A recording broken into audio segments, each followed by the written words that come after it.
Fantastic. Yes, we have three awesome panelists here who will be talking, sharing some of their story, but then really attempting to answer this question: what can young people do?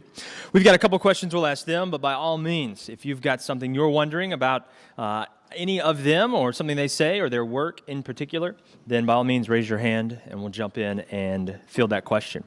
We got three folks today. We'll start with David there on the end. His full bio is in your program there, but he's the senior scientist with the National Council for Science and the Environment. He's been there since 1990 and was the first executive director there until 93. We also have Mayumi, right? Great, yes, Mayumi. And she's the Policy, Advocacy, and Partnerships Advisor for the Millennium Institute in Washington, D.C. And then we have Chris. Hi, Chris. Hello. He is a 21-year-old senior studying international relations, economics, and geospatial technology at the University of Miami. So that's all very fantastic. Well, good. So here's what we'll start with, sort of an overall question for each of the panelists, and they're able to answer. We've got one or two mics, I think, that we'll just pass around. But we'll start with you, Chris, since you have a microphone. The question is, what is the most important or influential thing that you think a young person, or a person of any age, but a young person can do, period? All right, well, thanks everyone for having me here. It's a really big honor, and it's been a great conference so far. I've been thinking about this quite a bit because there's so many things available to us. I think sometimes we feel like with the way unemployment is or the economy or something like this, that we're a bit limited in what our choices are for impacting our future, but we really do have a lot of options. So I think that the best thing that you can probably do is to really figure out what it is that you're passionate about. And that takes some time. You know, you're going to go through different changes and shifts, and you really just need to be sort of open-minded and explore all of these different fields. So whether or not it's climate change or it's energy efficiency or it's animal welfare, you know, find something, explore, try a bunch of different things, and then figure out which one of those particular issues that you really connect with, you know, on a personal level, on an intellectual level, something that really, really drives you. I mean, it needs to be something that you can't stop doing.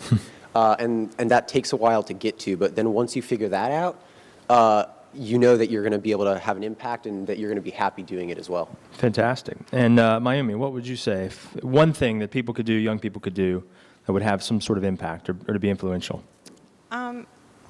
Is it on? Okay. I would definitely agree with Chris. I mean, I think that you do have to figure out where you can contribute, you know, but I also think being informed and being aware of what your options are is really, really important. And so my background is in, you know, the United Nations and sustainable development. And, you know, even researching for today, I just realized there are so many options for youth. And I think people need to be aware of those options and opportunities. And I mean that because I think the only way you can make a difference is kind of where you know where you can contribute and where you can participate and where your voice is going to be heard. Excellent. So, okay, so find a passion, find that thing we want to do, want to keep doing, be informed. And then, David, what would you say? Well, I'll start off with quoting the great environmental spokesperson, the Lorax, unless one of my friends who's an environmental educator has, that's on his license plate, unless somebody like you. But then the question is, you know, these are all fairly general. So let me quickly, if I can indulge you, give you 7 significant things. We've all seen the list of, you know, 100 simple things you can do for the planet. So here's my list of 7 significant things.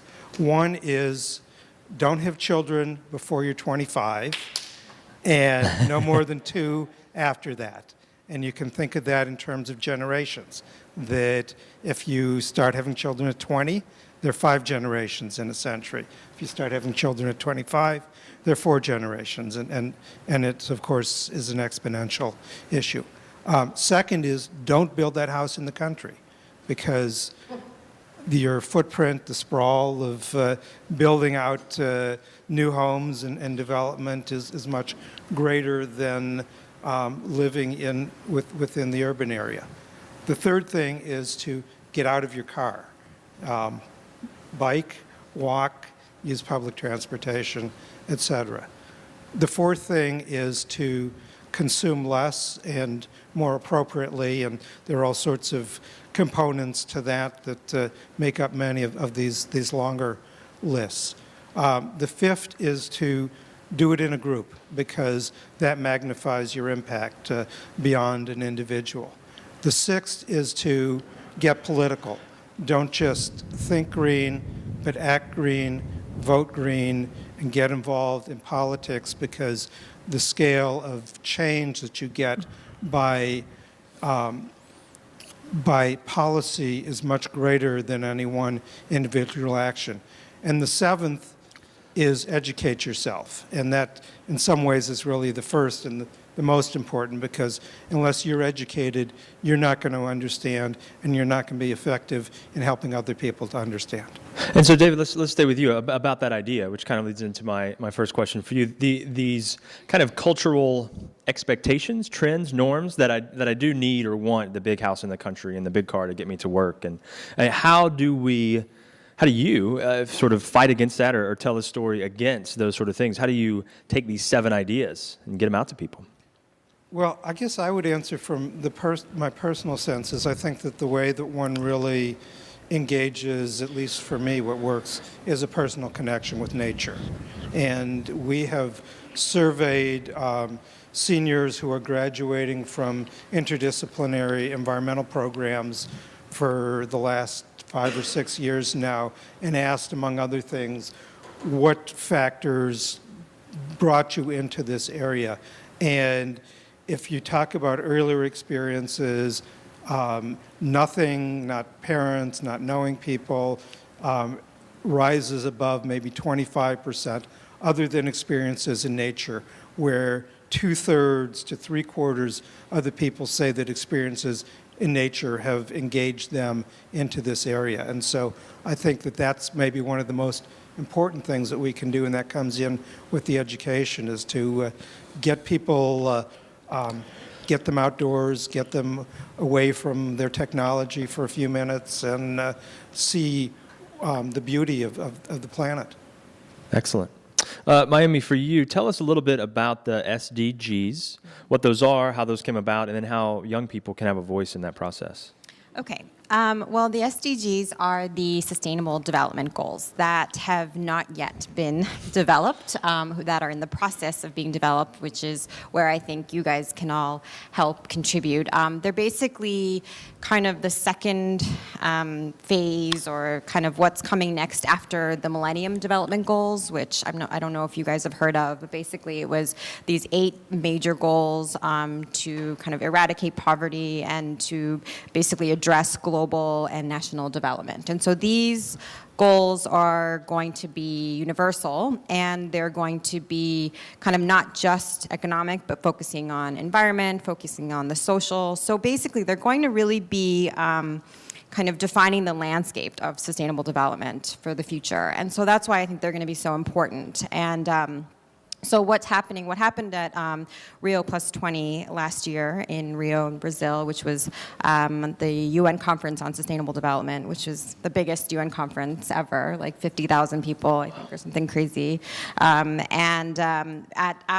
of the outcomes of that Rio Plus 20 was the call for the UN to develop these Sustainable Development Goals. And I think these goals, they're going to kind of cover the whole spectrum, from food security to water to energy to employment to human rights. Basically any issues that are going to be impacting our future and the future generations. So I think it's really important for us to be thinking about how can we contribute to these discussions, how can we influence these member states, these governments in developing and designing these, and then how can we work to actually achieve them and implement them. So I think that the youth are going to be really critical in that. And so I think it's just important to be, again, aware of that and part of that discussion.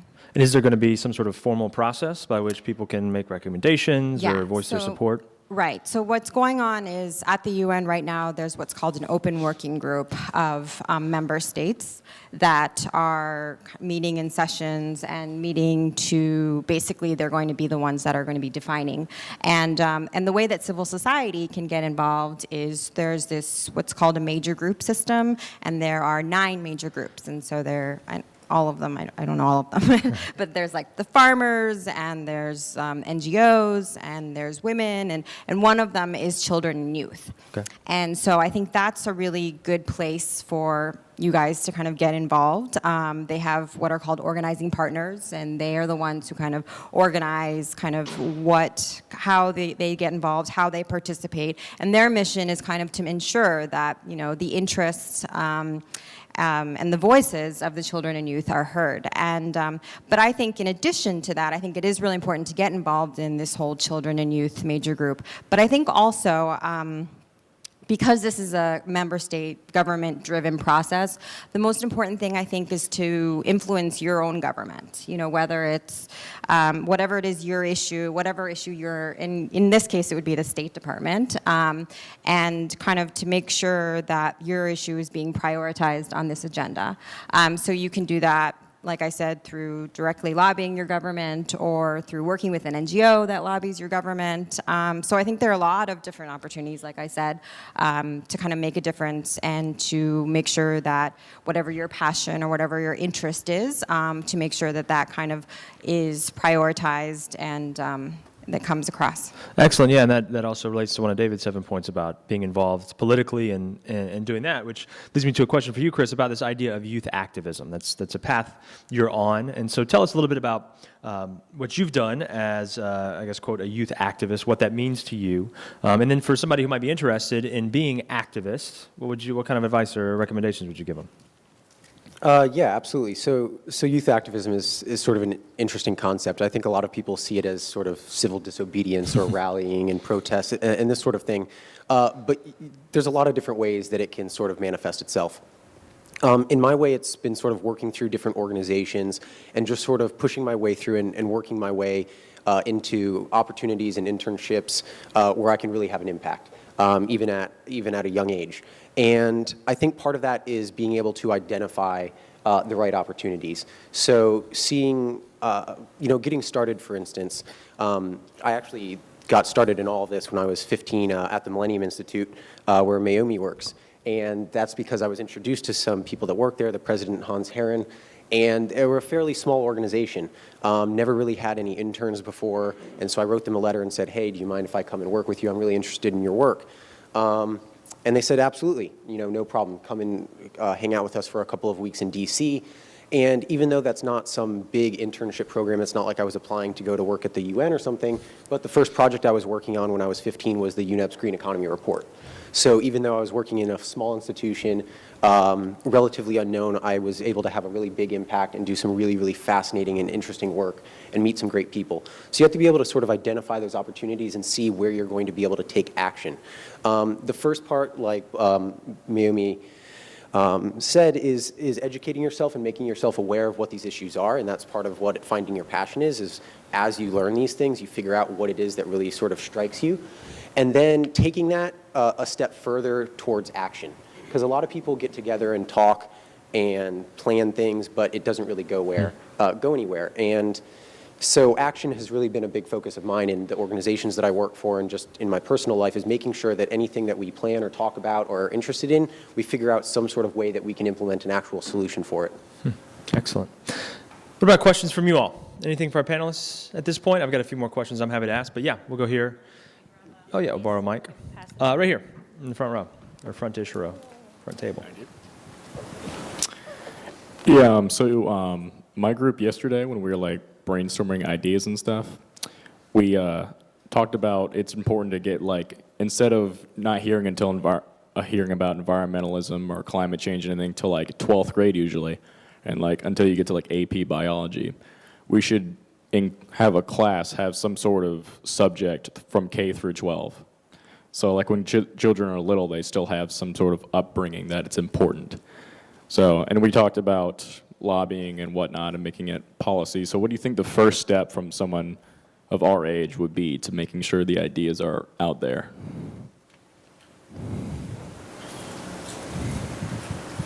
Well, in terms of the environmental education, that, of course, education is controlled locally and by some extent by states. And there are several states, Maryland most recently, Wisconsin, Arizona, that do have requirements for environmental education as part of the curriculum. But I don't think there's, well, actually in Washington State is actually probably about the best because they really build sustainability into that. There are also, you may or may not know, but there's a process led by the Department of Education that is developing the next generation science standards, and there's a lot of environment and sustainability in those science standards. And so I think one of the ways to get involved in this is, well, two ways. One is to learn about what's happening in your own state and to contact people such as in the state departments of education and let them know that as graduates of the school systems within that state or within your school district, contact the Board of Education and let them know that as somebody who's graduated from the school that you're finding that now that you're out in the next phase of your education, that you have some deficiencies and that they need to be addressing those deficiencies in their curriculum. And then I think the second way is on a personal level, and that is to offer to volunteer and to come back and give a talk in one of maybe the school that you went to as a kid. And that's really very compelling for students to actually have people that somewhat they can relate to because you're from their same place to come back and talk to them. Excellent. Yes. Fantastic. Lots of questions. That's good. Yeah, I'm not sure if it's partly a question, partly a comment, maybe it's directed towards Chris, is that I've noticed a lot of, whether it's a rally or a panel or whatever, there's something about a younger person that people pay better attention to, I'm finding, and it seems to me that if younger people can develop some of the public speaking skills also that Sam was kind of demonstrating, like just your ability to express yourself in front of a group. For some reason, I mean, tell me, any of the panelists, if you agree, it's just people want to hear what youth have to say, and they seem to kind of wake up and pay attention in a way that if an older person is saying the same thing, it seems more dry. So if any of the panelists just have any thoughts about that, and again, it doesn't have to be like to talk for the UN, but just on any panel, any issue, if you're going to a city council to talk about something, when someone's younger, people like all of a sudden just kind of wake up and pay attention. Just wondering thoughts about that. Yeah, absolutely. I'm glad you mentioned that. I've got a quick little story about that. About a year and a half ago, last April in 2012, it was my first opportunity to speak at the United Nations headquarters in New York. And my boss at the time, Dr. Heron, messaged me and said that he was going to this conference with the government of Bhutan to do some work on gross national happiness. And this is something that I had always been interested in, really wanted to attend. I said, look, tell them I'm your assistant or something. I need to get into this event. So they did. A couple days later, I get an invitation from the Prime Minister, go to the conference, but they have no idea that I was only 19 at the time. And then they also didn't know that when a couple days before they asked me to actually lead one of the working group discussions on environmental sustainability. So my group had a little bit of a surprise when they saw that I was their group leader. And then I came back to the plenary session. About 800 people or so got up, spoke in front of them, got called on sort of randomly, wasn't really expecting it, and spoke for a couple of minutes. And they still didn't have any idea until at the end I had been talking about sustainable agriculture and a couple of different issues I was working on. And then I said, well, we need to work on youth participation as well. And it's really important for me because I'm only 19. And literally the entire room went silent. And it was a really weird, like everyone turned and looked at you. And it was like 700 people doing that, which was kind of crazy. And they were extremely supportive. But at the same time, you'll also find situations where people don't like that. I've had some high-level meetings I've been in where people have told me that I'm not allowed to talk because I'm too young, or that I shouldn't be there. And that's really difficult, to handle sometimes. So when that happens, you really have to not be afraid to push people's buttons and get in a little bit of trouble, which I've done quite a few times, actually. But it's a really, really good experience.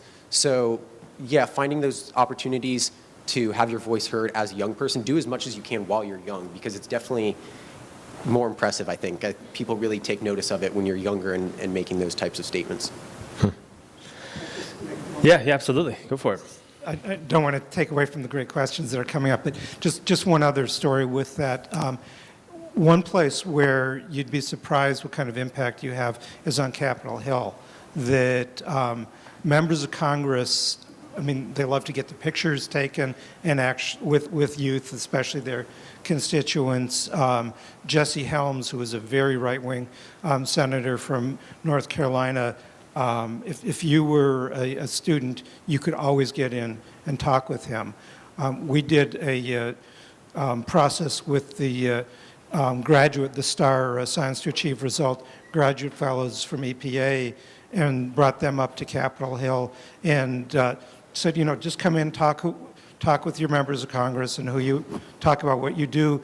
And one of them came in and got in a very interesting discussion about climate change with Don Young, congressman from Alaska, and somebody who generally gets a 0 on the environmental scorecards from the League of Conservation Voters. So you have access that you may not realize.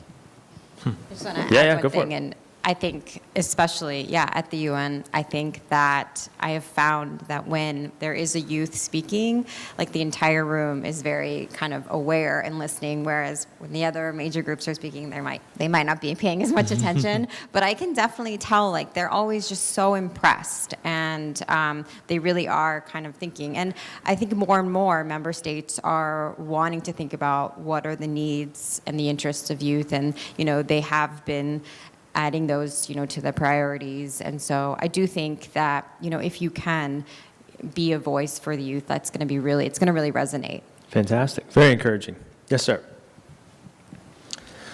Hi, I've been involved with our task for about 18 months now, and I was pretty civically active in my community in Oklahoma about 3 years ago. And what I've noticed, through a lot of these movements is that a lot of the conversation is dominated by nonprofit volunteer organizations, our task included. And I think that's fine, but we live in a free market economy here in the U.S. So I'm wondering, a two-part question. One, do you think that business and sustainability can ever, be truly married? Do you think they're mutually exclusive? And I guess the second part is, for any entrepreneurs in the room, what advice do you have to make their businesses more sustainable and more, friendly towards the earth? Yeah, I've got a couple of quick comments on that. I would say, so I've got a nonprofit organization called Ideas that I work with. That's a youth-led environmental movement, as well as a for-profit energy efficiency company called Citizen Energy. So I've kind of been able to see a little bit of both sides of that. From the nonprofit side, yeah, it's extraordinarily difficult with funding and getting money and battling those types of interests. That's very, very difficult. But they're not mutually exclusive. The nonprofits play a huge role. The private sector plays a huge role. If we're going to get anywhere on these global issues, you're going to have to involve all of these stakeholders. We're not going to be able to do it through just one vector. On the entrepreneurial side, yes, we can actually absolutely have social ventures and businesses that are doing good things. We've got this energy company that we're working on right now to promote energy efficiency and retrofitting and this sort of thing. And it's definitely a challenge. It's a lot harder than maybe going the traditional route of a business. But if you do it the right way and you really put your time into it, then you can find the right avenues to make it happen. And I think in the end, that's the private sector is going to be a really big part of it. As much as I don't really want to say that, they are going to be really, really critical in making sure that these types of changes that we want to see are actually really imbued in society and make a difference.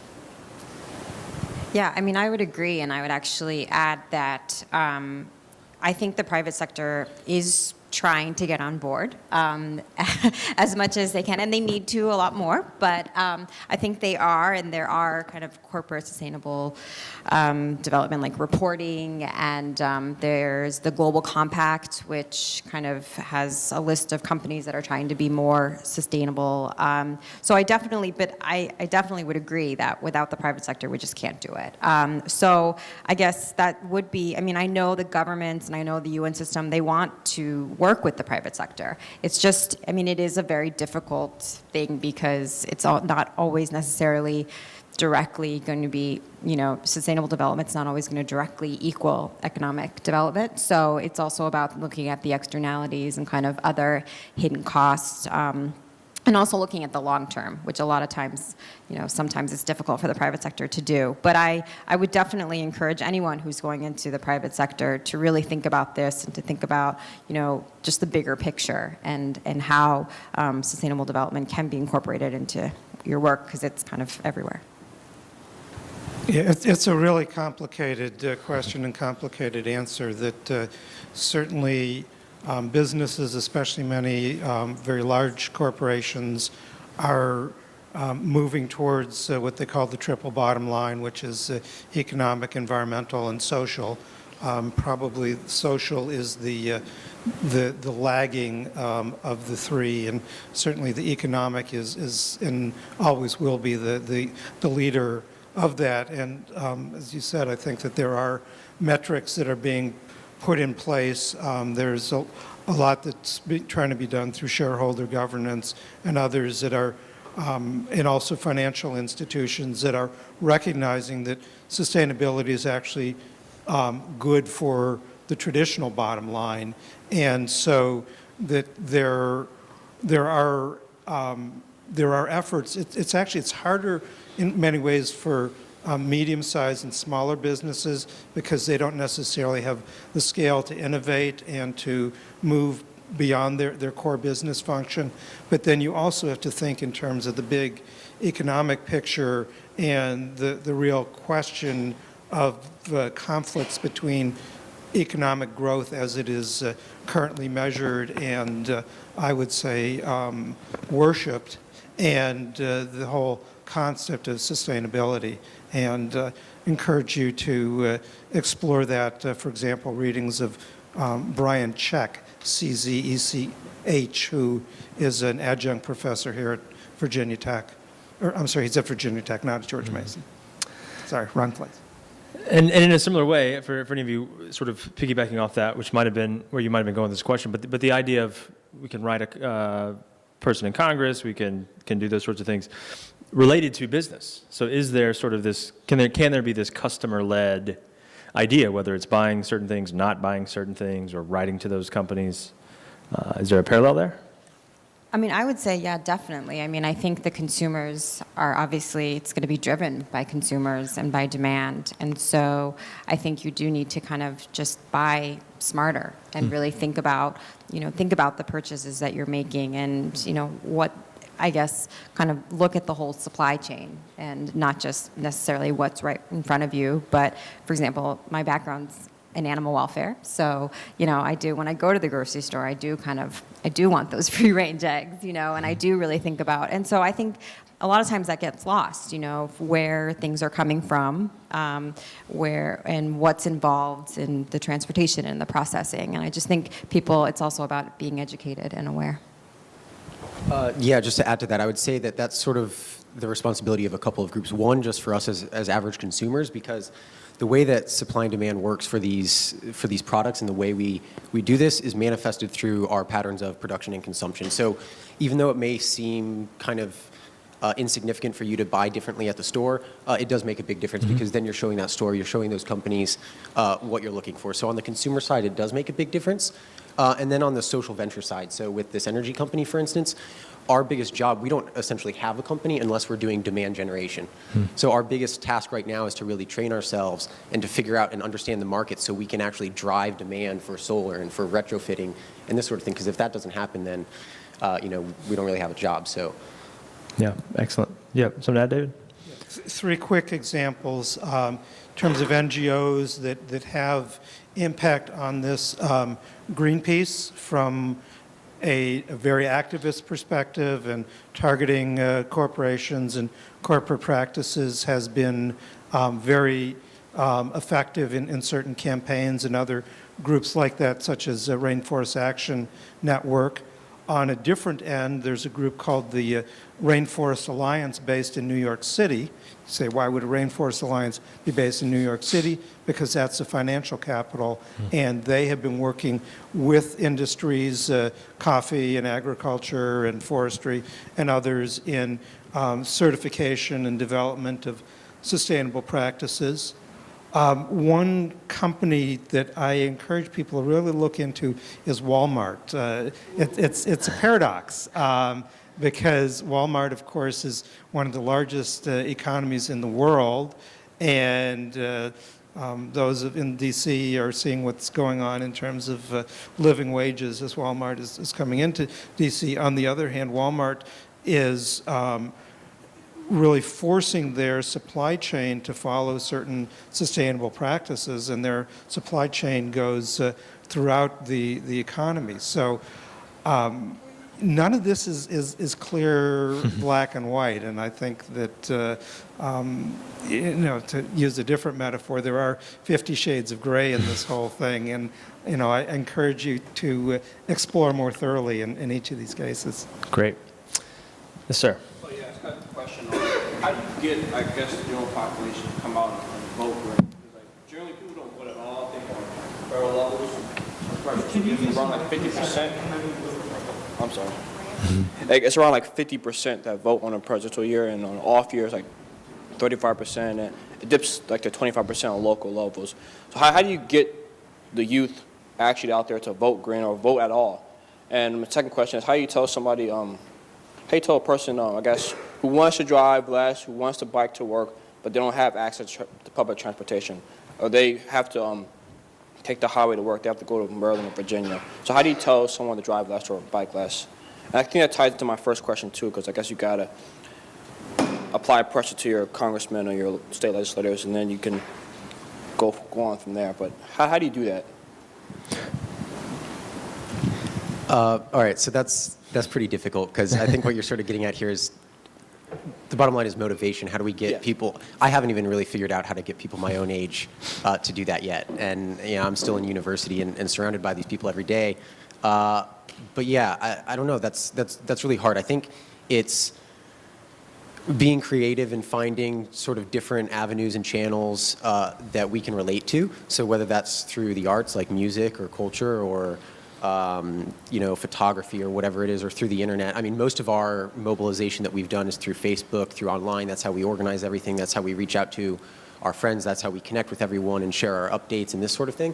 So that's obviously a big channel for us, which I'm sure you understand. But yeah, I think it's making people understand that it can be a fun thing to be involved in, that it makes a difference for their future.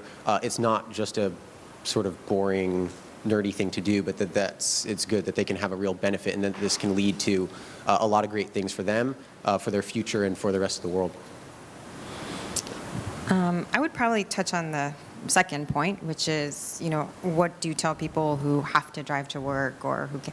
I mean, I would say that not everybody can do everything. I mean, I think we all know that. So I think everybody should kind of pick a few things that they think that they want to do and they think will make a difference. Maybe if you have to drive to work, maybe eat less meat, or, or if you, I just think everyone, and that's kind of why, when I was working in animal welfare, my mom, who was a doctor, was like, why don't you help people? And, and I just think everybody has to kind of do their own part and do what they can. It's impossible. No one's going to have like a zero footprint. I think that it's just about what is going to work for you, and, and I think can contribute the way that you can. Yeah, I think there are a couple of big challenges. I mean, one is, clearly the connection with economics and justice and sustainability, and it's very easy for people who are better off economically to pay the little bit of extra or a lot bit of extra for sustainable products, or to paradoxically, to take the public transportation. The metro system generally here is in the wealthier areas. And so I think that's why one has to really educate yourself about the broader social change connections and the connections with the issues. And even though, as I say, I take my inspiration from nature, that if we don't think about the connection with people and the quality of life, that we're not really presenting the full picture. And so I think that does then lead right into the first part of your question, which is the political engagement, that it's seeing those connections. And of course it's particularly challenging for college students, because you're not really living here in a temporary place, or living wherever you are in a temporary place. You don't necessarily have the roots. And so groups like Rock the Vote have been very effective at getting people involved in the national scale, but on the local scale, where politics are much more personal, and where an individual can make more of a difference, that young people often don't see themselves as part of the community. I'm proud to say that my progressive community, Tacoma Park, Maryland, has just passed. Are you from Tacoma? I'm actually from Wheaton. Okay, great. So our city council has just, I think, been the first in the nation to pass an ordinance that has lowered the voting age in municipal elections to 16. So that is a way of getting civic engagement, getting youth, giving them the power, and giving them the opportunity to use that. The other thing I do want to say, for those of you who are in Virginia, there is a major election coming up this fall in Virginia, and without being partisan, I will just say that the Republican nominee for governor is one of the leading climate deniers in this political environment, and so I would be aware and potentially be engaged in that. Wow. So and given that sort of success story about lowering the voting age, and given each of your work, how do each of you look at a success? So how do you know, I've been successful today with this movement, with this initiative? How do you measure that, and then how do you celebrate that?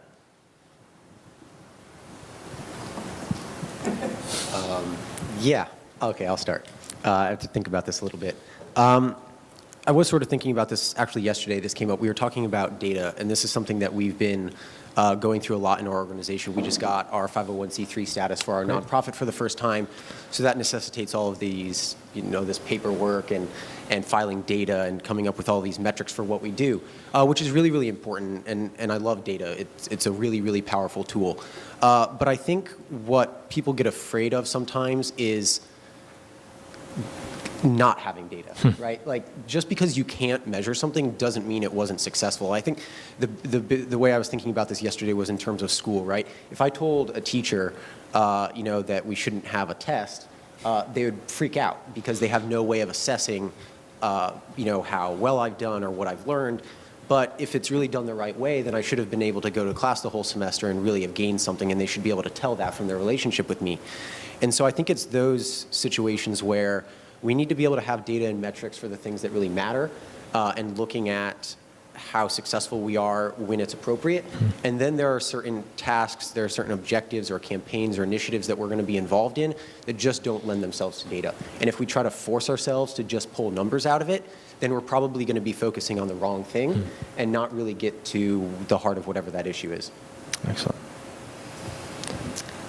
I would say that to measure success, I think that obviously there's like the tangible way, which is through, getting language in policies or in outcome documents of major events, and that's great, but that's definitely not the only way, and I think maybe not even the most important way, because I think it's also just, to me, success is about like people understanding and being aware and kind of really it clicking with them, especially, so, when I'm at the UN or when I in particular was working on animal welfare, which, as you can imagine, was a very difficult issue to bring to the UN, where their focus is on starving children and people without toilets, and then you're like, and the animals, and I think that was a very difficult kind of uphill battle.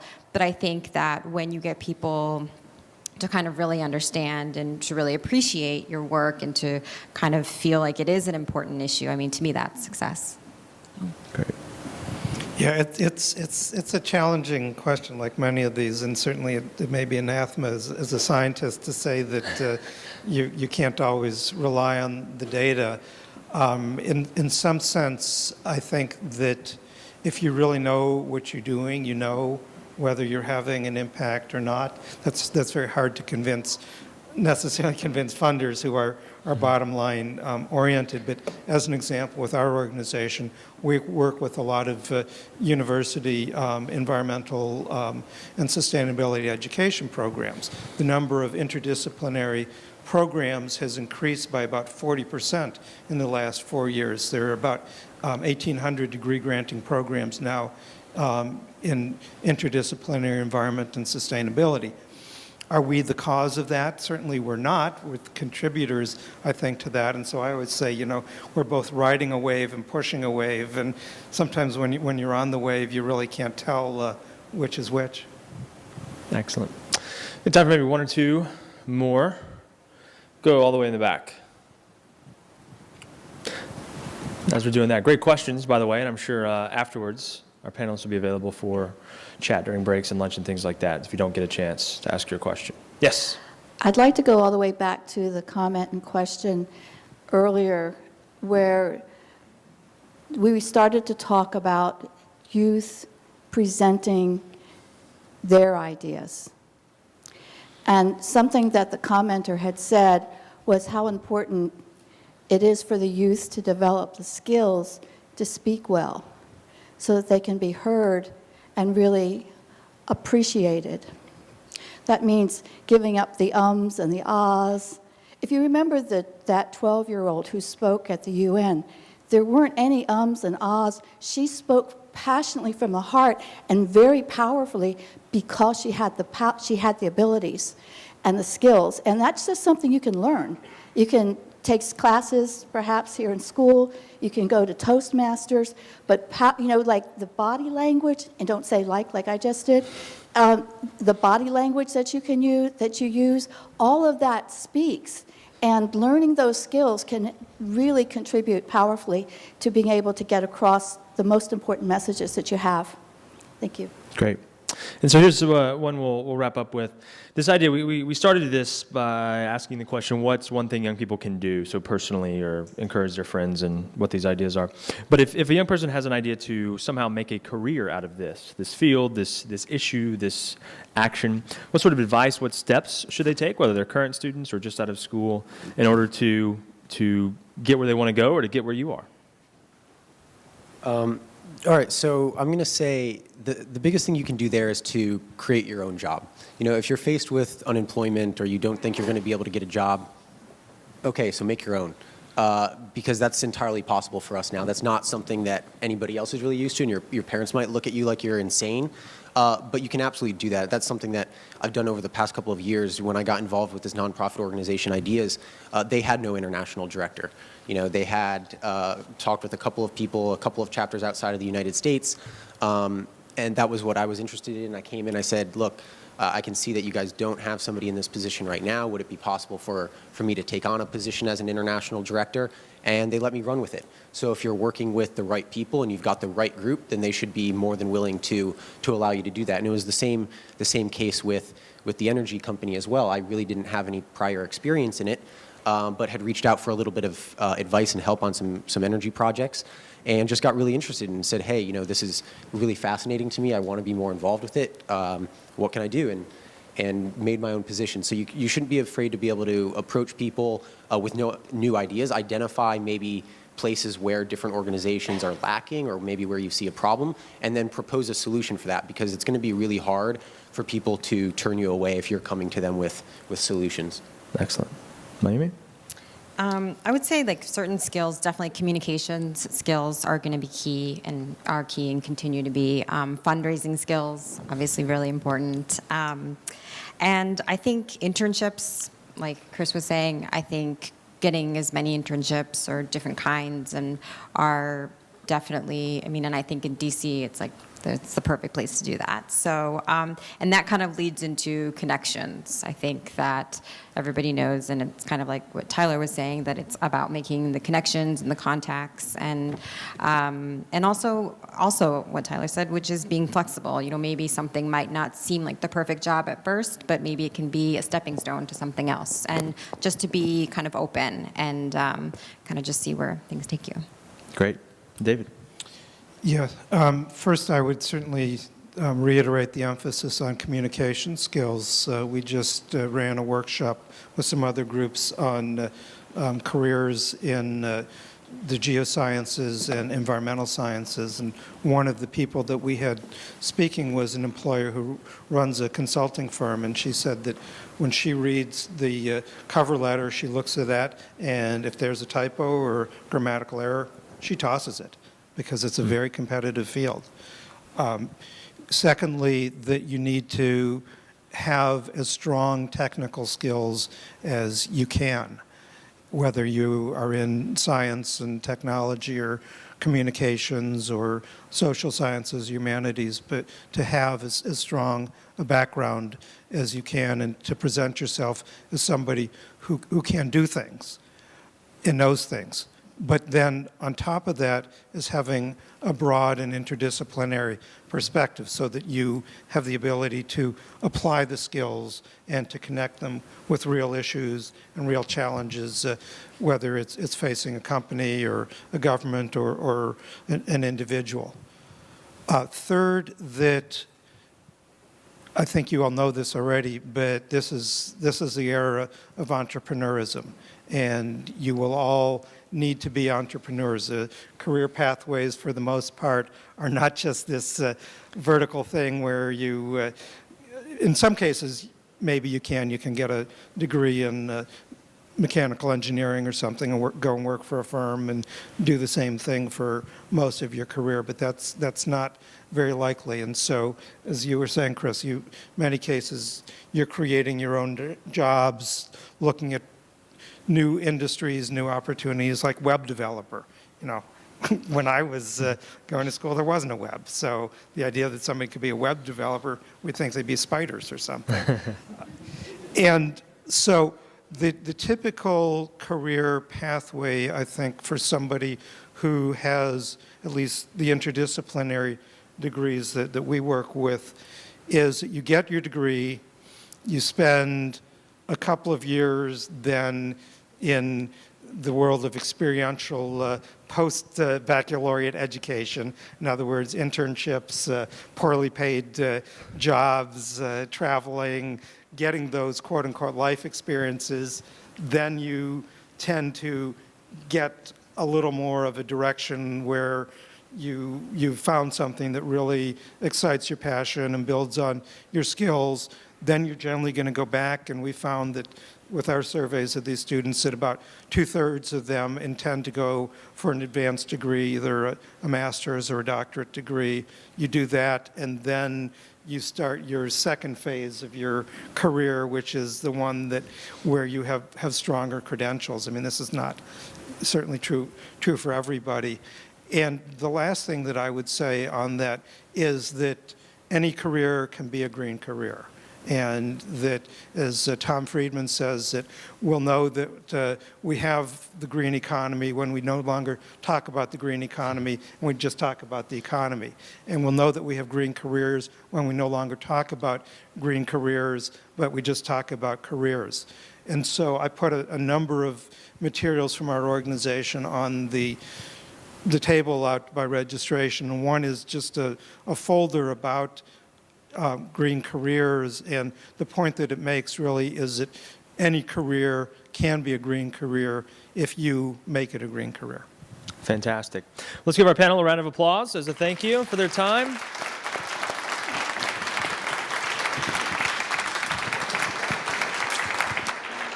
And absolutely feel free as they're around. If you have another question, be sure to follow up. Or again, as we heard this morning, the idea of networking, getting to know folks, get their contact information, and you can begin that dialogue there as well. But we'll turn it back over, and here it is, 11:15. So.